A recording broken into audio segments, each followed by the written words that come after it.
Modos de apresentação do texto, parte 1. Podemos classificar o texto quanto sua tipologia ou modo de apresentação. Essa classificação serve para determinar uma espécie de hierarquia de tipos e subtipos, ou seja, de variantes textuais. Variantes textuais são textos que se enquadram em determinada tipologia, mas que representam outras possibilidades de realização. Por exemplo, a biografia, que é uma variante da narrativa. Variante porque é uma narrativa do real e não do ficcional. Se levarmos em consideração o modo como o texto foi estruturado, isto é, armado, construído, este pode ser classificado como dissertativo, narrativo, descritivo, dialogado ou misto, texto com mais de uma modalidade.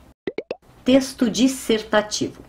O texto dissertativo geralmente desenvolve a ideia de que se tem a respeito de determinado assunto, seguindo uma ordem lógica e progressiva, ou seja, uma ideia amarrada à outra que é completa, que a sustenta. A dissertação pode ainda se apresentar de forma argumentativa, aquela que defende uma ideia visando ao convencimento do leitor ou ouvinte, ou de forma expositiva, que apresenta uma teoria buscando a confirmação de uma verdade. É, na maioria das vezes, a forma de textos científicos como teses e monografias. Uma dissertação tem, normalmente, 3 partes fundamentais: introdução, parte na qual são apresentados o assunto a ser desenvolvido e o modo como este desenvolvimento se fará. Desenvolvimento, parte do texto que trata da ordenação progressiva dos dados, das opiniões, dos aspectos que o tema envolve e de suas fundamentações por meio de exemplos, teorias e provas. Conclusão, parte final da dissertação. A conclusão deve conter uma síntese da posição assumida no desenvolvimento. O exemplo de texto dissertativo é a exposição do pensamento de Silvio Romero sobre a história da literatura no Brasil. Veja. A história da literatura brasileira não passa, no fundo, da descrição dos esforços diversos de nosso povo para produzir e pensar por si. Não é mais que a narração das soluções diversas por ele dadas a esse estado emocional. Não é mais, em uma palavra, do que a solução vasta do problema do nacionalismo. Silvio Romero. Introdução à literatura no Brasil, Afrânio Coutinho. Observamos que nessa pequena parte de um texto bem maior, já nos é possível observar algumas características do texto dissertativo.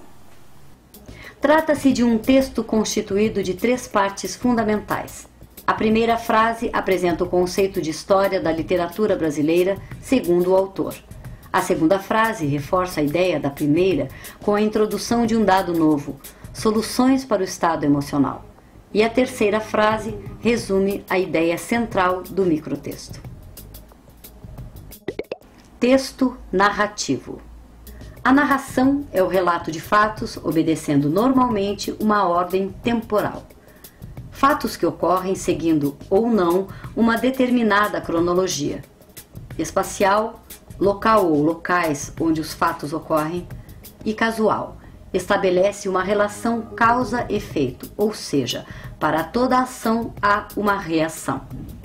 O texto narrativo é composto geralmente por uma trama, por um conflito vivido por uma ou mais personagens em um determinado espaço e tempo, contado por um narrador presente ou não no texto, sob um ponto de vista interno, quem conta, vive a trama, ou externo, quem conta está fora do conflito.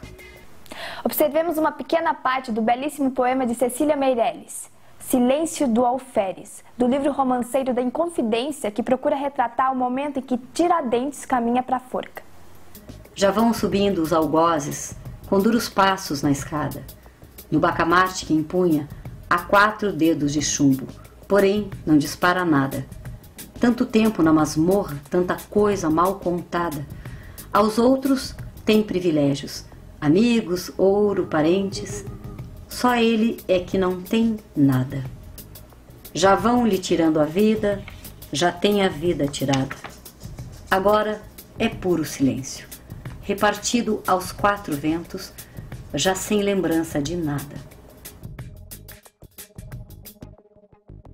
É fácil perceber nesses fragmentos do texto original alguns elementos indicativos da narração, tais como personagem, o alferes, o algozes, espaço, masmorra e escada, tempo, antes, durante e após o enforcamento, versos que nos levam a pressupor uma trama, tanta coisa mal contada, os outros têm privilégios, e um narrador externo à trama.